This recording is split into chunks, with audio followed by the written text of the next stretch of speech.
Additive manufacturing has been around for 30 years now. It's still considered a fairly young technology, but it's been around for 30 years, primarily used for prototyping, but a trend clearly is going into serious manufacturing, and there's two main drivers doing that.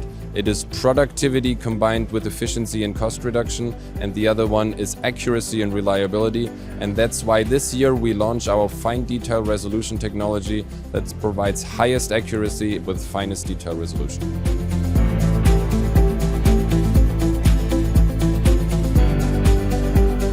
I think the most important trend is to get the parts economical with a very high quality, and the whole branch of additive manufacturing is working on this, and we have now, I think, a very, very good position with our new printer.